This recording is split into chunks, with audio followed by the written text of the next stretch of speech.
Ladies and gentlemen, welcome to a very special week here on the Salty Pastor Podcast, a week dedicated to honoring women and especially the mothers that we love. And even the ones that we don't love.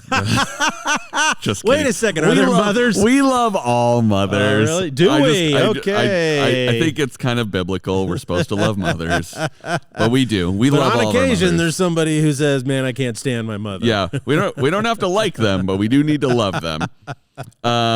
We are here as the Salty Pastor Podcast to inform you and help you make your own choices. We're not here to tell you what to think. We're just here to give you information so you know how to think for yourself. And that's what I think is most important, so you can build your own faith. Yep. You're not just a sheep.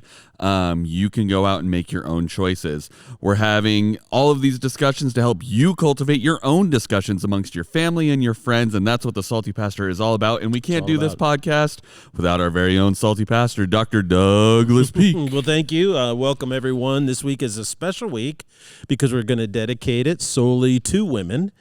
And this is a lot tougher than you might think. We talked about this a little bit before we started. Yeah. And we're on thin ice, we're on I think. thin ice here because if you go on Amazon, you do a search for books, on women and how to encourage women, empower women, and, inspire women, bring hope to women, talk about all of these types of things. They are 100% written by women. Very few men are willing today's world to actually speak directly to women. Because our societal vibe right now is that men have nothing to say. I believe the term is mansplaining. Mansplaining, I believe, is the term of us explaining to women as men how to do things, how they should be living their lives. And this term, I think, is kind of reached its peak height at this point in time, where it's like, if you even utter words to a woman about how they should do it, then it can instantly be construed as mansplaining. And I'm not saying that there isn't an issue with some men saying, I know better than you, just shut up and listen. Like that's pretty rare. Yeah, and I mean, there's some guys that think they are the gift that God bestowed upon the planet, and they will go to that. But I don't think it's as widespread as our media and certain people would like us to believe. Correct. Men just in general, we're the problem. Our systems that we created are the ones that have put women in the position they're in, and we're just toxic all around. So how dare we open our mouths to try to say anything? Of course, we're salty here, so that's exactly what we're going to do.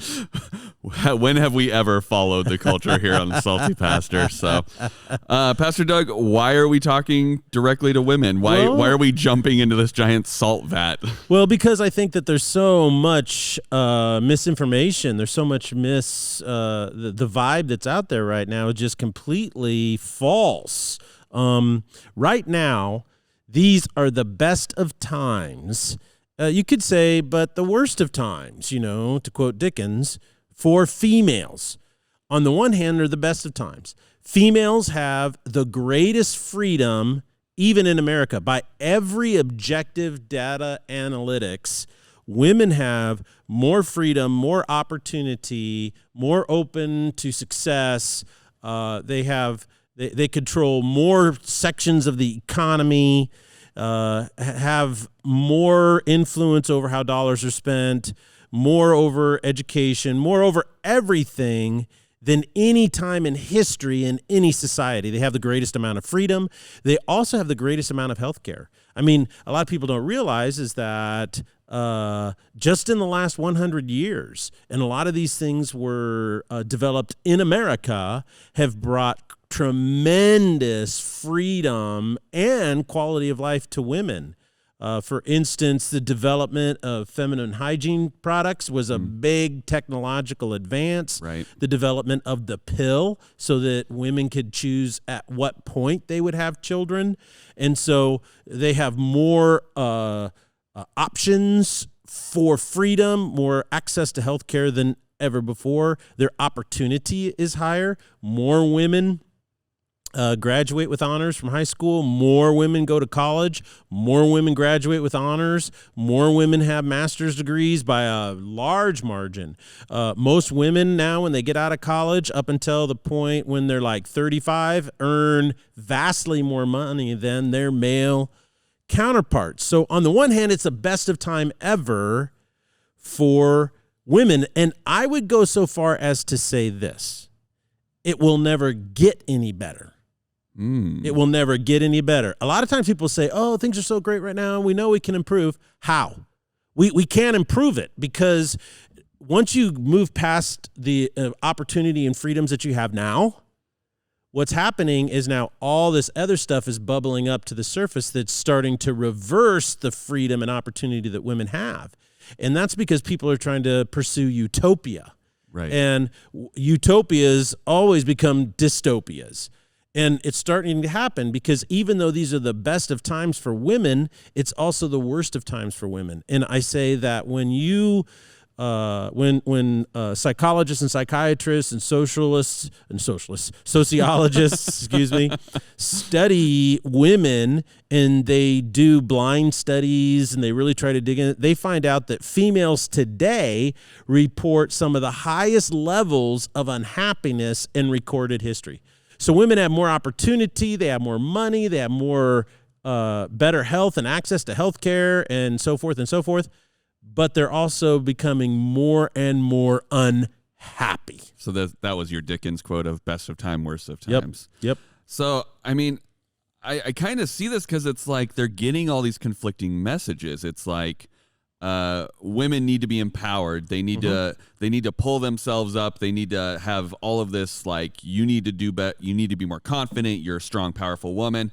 But also, it's all the men's fault or the society's fault or the system's fault. Okay, well, which one is it? Is it I'm supposed to fix myself, or is it the system that's broken? Yeah. And then there's different groups. I think you call them third wave feminists. Yes, that are different saying, levels of feminism. Marriage is slavery, and staying at home hurts the cause, and you're not empowering your sisters because you may have a deep desire as a woman to just be a stay-at-home mom. Like I have a friend that is her biggest desire. She works right now, but the moment she gets married, her plan is I want to be a stay-at-home mom. That is my life's goal, and that's her goal. Yeah. But she's being told by her friends that are very deep in this feminist line of thinking, saying you can't do that because otherwise you're taking a step back and you're hurting your sisters. And it's like you either have to be. They kind of polarize it as you're either a feminist or you're, basically trying to be a man or something on that spectrum, or you're completely abandoning the cause. You're a valley girl that stays at home and you're just, there to look pretty and be a trophy wife. There's no spectrum of like, well, I want to work for a while and then I want to stay at home. It's either you're with us or you're against us. There's there's no in between. And I could see how that messaging as a woman would drive you insane of like, well, I can't pursue what I really want because I'm being told from all sides that what I want or who I want to be is wrong. Yeah, and that's so sad because these were well-intentioned, I think, originally messages to help women embrace the opportunities that they had, to pursue things the freedom to pursue things that they want to pursue. But what has happened is once all those things became available, then the people who drove those cause-oriented, kind of lost so they had to create new demons. They have to create new conflicts, something to keep fighting so that they still have a sense of self-importance, that they're making a contribution. And that's why we call it the rise of the expressive self, the modern self, the psychological self. And that what's going on today is these messages have become a lose-lose situation for women. So you can have more and you'll have more opportunity, you'll have more wealth, you'll have better health, so you have more health, but you also have more anxiety, more unhappiness, and more depression. So that's a whole lot of more going on. It's an unwinnable battle. It's an unwinnable battle. There's always something else. Well, we don't have this. Well, we don't have this. So society has really put women in a lose-lose situation, and that's what society is doing. Your inner belief about who you are is is really critically important, and this rise and triumph of the modern expressive self is where these messages are coming from. And so women, I think, have been told what to believe.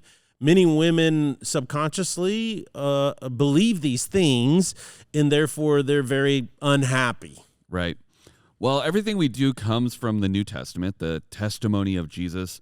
What does Jesus have to say to women? I mean, we don't want. I mean, he's a man, so. But these aren't my opinions. These aren't his opinions. This is from the big man. This is from God. Yeah, these are not my opinions. These are from God. And he spoke through the Apostle Peter, that many people are very familiar with. In 1 Peter, it's really interesting because when you read 1 and 2 Peter, these were two letters to all the churches, and the Apostle Peter was writing because the churches at this time were suffering tremendous persecution. Right. Right. And what happened is he's giving various levels of instruction to different groups. And when it comes to women, he says, look, in 1 Peter chapter 3, verse 3, your beauty should not come from outward adornment. So I think it's interesting as he talks about, women are beautiful, and many women are drawn to want to be as beautiful as they can be. So it's interesting that the female DNA and the way they're created, God's imprint upon them, the imago Dei, is to be beautiful, to love beauty, bring beauty. But it's interesting. So he says, your beauty, this drive within you, should not come from outward adornment, such as elaborate hairstyles and the wearing of gold jewelry or fine clothes. So he talks about the things that society says will make you beautiful and attractive. He says, verse 4, rather, and so that word basically means a juxtaposition, an opposite.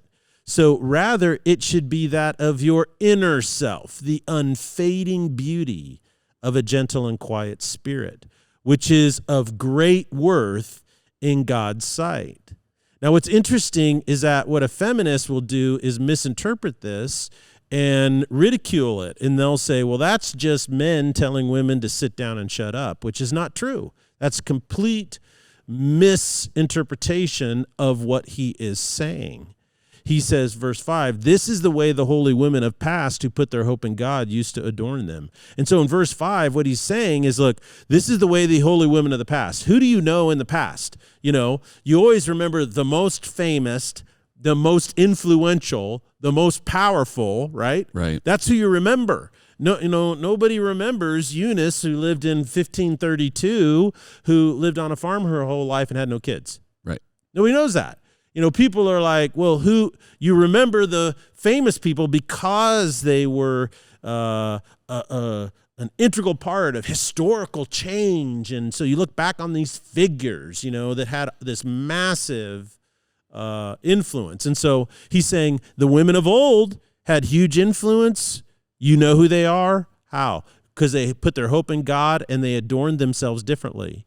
And so I'd like to break down the two basic things. He says the unfading beauty, right? So first and foremost, ladies, Peter says that he understands your drive to be attractive, right, and to be beautiful. He says, so pick something that's unfading, that is always attractive and never fades with age, and that is a gentle and quiet spirit. And the word gentle comes from the Greek word praus, and basically it means a gentle spirit or meekness, and meekness is the ability to control your strength. So a weak person cannot be a gentle person, right? Right. For instance, if you're a mom, when you hold your baby and you care for your baby, you're very gentle with your baby. A lot of moms, when they have their first baby, and you say, hey, can I hold your baby? They're like, no. Why? Because they're very gentle and they want to make sure you know what you're doing. And do you see what I'm saying? Is that so that means that ladies, when you become a parent, you're in a position of power, and so you're gentle, right? Right. People who are gentle, with kittens and puppies. Why are we gentle with kittens and puppies? Right? Because they're fragile and we're stronger than them. We can injure them and hurt them. Right? So the point I'm getting to is Peter's point is that you have to understand how powerful you are before you can be a gentle person. And women learn gentleness because they have a tremendous influence and power in the lives of men, women, and children around them. The world wants to convince you that you don't have any power. The world wants to convince you that you're a victim of something, of patriarchy or male dominance. And so the world constantly creates all of these demons and boogeymen. And then when something bad happens to you, you blame it on that. And so it's a really easy thing to do because the bottom line is we live in an imperfect world. So something bad always happens to people. Right. And so what they're trying to do is create a paradigm, a way of thinking that says, oh, well, the reason this bad thing happened to you is because of this evil thing up there that has to do with men. Well, what that does is women are now convinced that they're powerless. And so how can they become gentle when they are convinced they're powerless instead of powerful? And so the juxtaposition is here. When a female feels powerless, that she has no influence, then she's absolutely justified in saying whatever she wants, doing whatever she wants, acting and thinking any way she wants. It's like, damn the consequences. Doesn't matter. Right. Because no one's going to listen to me. I don't have any power. Nothing's going to occur. Yeah. And so everybody knows at times women, that are this way, they're very insecure and they feel that they're powerless. And so they say that creates a lot of hurt. It creates a lot of pain. It creates suffering. And in the end, it steals from her any sense of self-respect. Today they use the word, self-love or self-care, stuff like that. We'll talk more about that in a moment. But the issue is that by believing that you're powerless, you then lose your self-respect. And so there's no way that you could ever achieve any type of self-love, right, or self-care, because you're in a trap. And the culture's created this trap, this lose-lose trap. The second word there is quiet, and it comes from a Greek word, hesukios. And there's two words that are brought together. The first one is steadfast and firm, and the second word is to own or possess. So a quiet spirit is not one that you think is so mild-mannered, they're a wallflower. What he's getting at here is that you know who you are, you have a firm and steadfast conviction, and you own it. So you know your identity, you own who you are. So what makes a woman strong? Not outwardly beauty, but what's inside, and that's her courage and that's her confidence. Do you steadfastly know who you are? Some people will say we need women to speak their minds. Well, isn't it about speaking your mind as much as what's in your mind to speak, right? And that has to do with this knowing who you are and being steadfast and then owning your identity. This is why being gentle is such a virtue in combination with this, because you have gentle, controlled strength, which comes from a centered spirit of I know who I am, I know why I am here, and I know where I am going in life.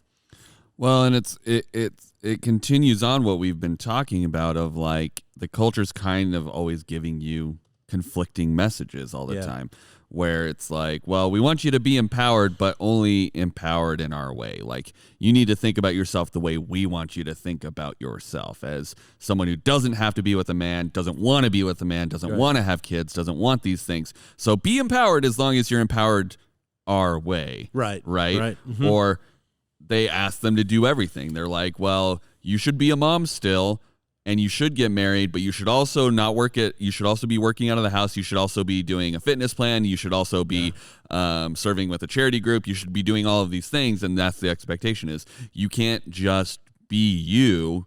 Right. You have to be everything for everybody to make sure that you are representing womankind the right way. The right way, yeah. So the message is, I think, is really hard today, especially for girls,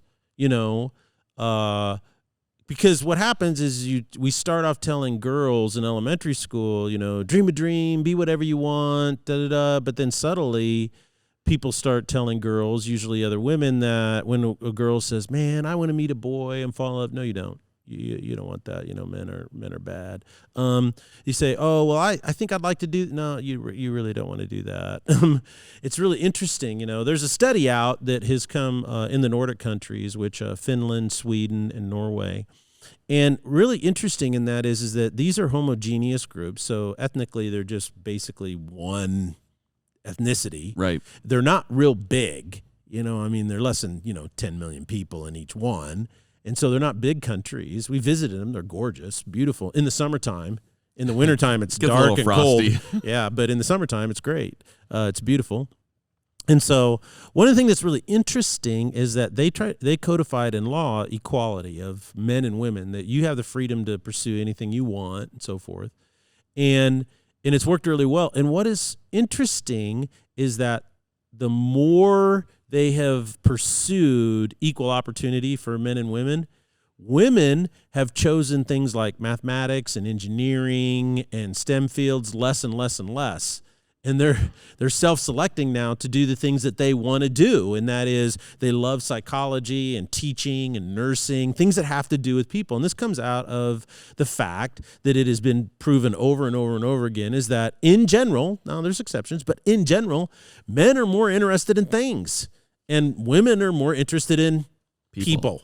And so I think the thing is that the challenge for women is to know who you are as a female and grow into that. We always talk about, boys need to grow up and become men.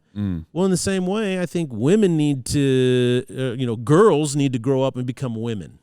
Like right. He says there, the women of old, the women that the icons of history. Right. These are women, and how did they do that? And so I think that transition is really important. Let me give you a couple of just practical things that I think what Peter is talking about. So you're a girl and you're dating, right? Do you want to be a girl or a woman in your dating life? I mean, ideally a woman, I believe. Ideally a woman. Well, a girl, if you're a girl, this is what has happened. You're going to go out with boys and you're going to focus on how to be liked and accepted. The higher the boy is on the perceived social status ladder, guess what? The more important it is for him to like you. Right. So you're going to want guys that are at your level or above, you want him to like you. So you focus on attraction that you think he will like. Well, if you date as a woman, right, and you're dating a man, you're not primarily concerned with, does he think I'm pretty or will he like me or want me? You're thinking primarily, is this a man I can respect and love?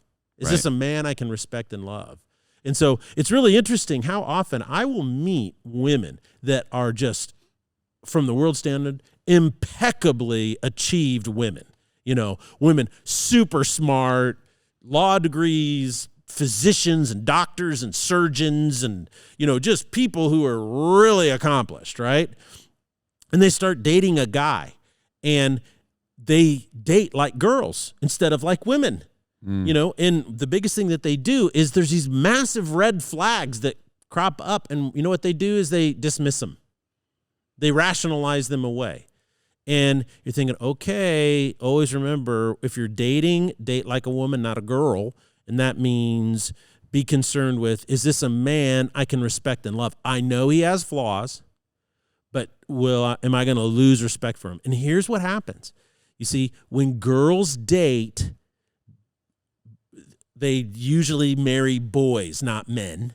And then and when they're married, they act like girls instead of women. And that's not good, because what girls do when they're married is they obsess over what they don't have or how their husband isn't perfect.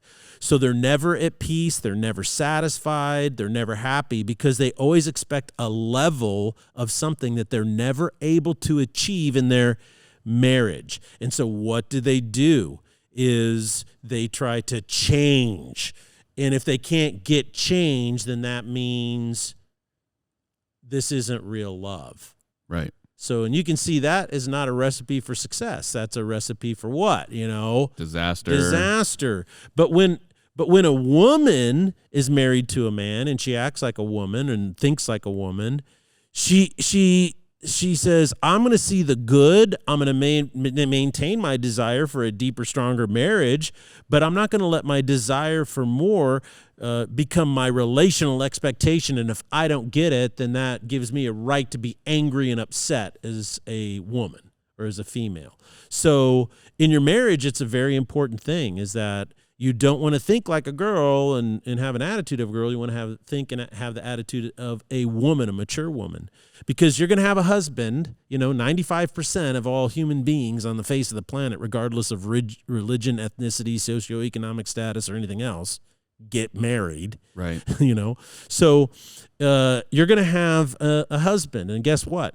If you think like a girl, you're going to be really unhappy or dissatisfied because you place your self-worth in your ability to change a situation, like I just said before. And your husband is not the way you want, so you're going to try and change him in what you think he should be. He doesn't change, so you try harder, and then you feel worse about it because nothing changes, so you fall into despair. You feel you're worthless. You're destined for unhappiness the rest of your days. Your husband is never going to be the man that you hoped that he could become. And so women, on the other hand, think differently. They understand that they change no one. God is the one who changes and transforms. And so their prayer is, God, move through me to affect the change that you want, because I'm not even sure what I want. I have seen so many girls marry boys, try to change their men into what they want because they're boys, they're not men. They comply, right? And guess what happens? The girl says, I don't respect him anymore. Right. I've seen this over and over again in 35 years of full-time ministry, is women change their husbands into what they want, and then once the husband complies, they lose respect for him. So there's something spiritual and subconscious going on there, and I think girl thinking brings that about, but woman thinking counteracts all of that, and she has the opportunity to have a deep and abiding marriage. When a woman is married, her primary goal is, how can I help my man become the man he's meant to be in Christ? How can I help that process? So she acts wisely towards him. She loves and supports him. She also knows when to draw boundaries, right? Right. But she's not heaping all these expectations on him that he's trying to comply with in order to make her happy. You see? And so anyway, long and short of it, it also plays out in your parenting. Girls raise children, and girls raise children in a way that creates insecure children, because girls as moms will berate their kids, guilt their kids, try to manipulate their kids and say, how could you do this to me after all I've done for you? And that doesn't create confident, strong kids, right? But women, on the other hand, when they raise kids, they raise power-packed, confident adult children because they're gentle in their discipline. They are firm. They are consistent. They are intentional because they know, I'm disciplining this child to build into them the qualities that allow you as a boy to become a man, or a girl to grow to maturity into a woman. So don't be a girl. Be a woman. It'll be the greatest thing that you ever do in your journey in life. Well, and I think as we're wrapping up here, the last thing I kind of want to talk about was there's a lot of emphasis in the culture on this self-love of women, right? Like, yes, they're supposed to go out and they're supposed to love themselves. They don't need anybody else to love them. They need to go to beauticians and get all dolled up, and that's supposed to make them feel better and fix this hole that they've been fighting and help them build confidence. And, there is some truth in that of, you spend some time working on yourself. I get a new haircut. I feel good. I feel confident. I get that. But it's when you're trying to fill a hole that's a spiritual hole or an emotional hole, right, with something that is outward facing and a physical thing of getting my nails done is going to fix the heartache that I just got from breaking up with that boy. I think that maybe isn't quite going to do it. So do you want to speak on this self-love? Why does Peter encourage women to focus on their inner spiritual development over the physical attraction development that I think our culture kind of puts in line? Well, that's insightful that you bring that up, because I think the fact that there's such an emphasis on self-love right now shows that what women have been fed in our society over the last 30 years isn't working, Right. obviously, because now they're emphasizing this so much more. But the second thing is I think Peter wrote this 2,000 years ago, and he wrote it because he loves women. He loves women, sacrificially loves women. And I think what he's getting at a deep level is this, is if your self-worth is based on attraction, physical attraction or whatever, that your capacity to attract, then your success at attraction and your value of self depends upon yourself. You see, I want to feel attractive. I want to feel wanted. I want to feel valued and loved and stuff. And I want to like myself and respect myself. But what's interesting is that in and of it, if you just reduce it just to that little context, what you're saying is that my happiness and fulfillment and self-love depends upon me and my capacity to do that for myself. So loving yourself by yourself for the purpose of feeling loved and valued seems to me to be an endless merry-go-round that never goes anywhere. Right. Right? Because it's based on a false premise, and that is I have the power within myself to give myself value. C.S. Lewis said it's like standing in a bucket, grabbing the handle of the bucket and trying to lift yourself up. Right. You know, it's not going to happen. Now, on the other hand, if your value is derived from something outside of you, from God, who created you to be a female, then your inner character development is a journey of walking into the love and value that Jesus bestows on yourself. It doesn't come from yourself, it comes from Jesus. And since he's the one who created you, he knows even better than yourself what you need to experience that healing and the wholeness, the self-love, the self-care, and all that kind of stuff. So I think that's why Peter says, focus on the inner character development, because the deception is that the more attractive you are, the happier you'll be. But in reality, it's the more your faith grows, the happier and more fulfilled you will be. Amen. Well, that is all we have time for today, unfortunately. We're going to continue this discussion on Thursday. We'll dive a little bit deeper onto some things. But I just want to really invite all the ladies who might be listening, please join us on Sunday. We're going to be honoring you as mothers, as women here at Foothills, and it's going to be a really great celebration of how amazing and blessed we are to have all of you in our lives. So we're really excited for that. Hopefully you'll join us on Thursday for more podcasts, and obviously on Sunday, Mother's Day, to celebrate all of you amazing women in our lives. Thank you so much, and we will see you on Thursday. All right.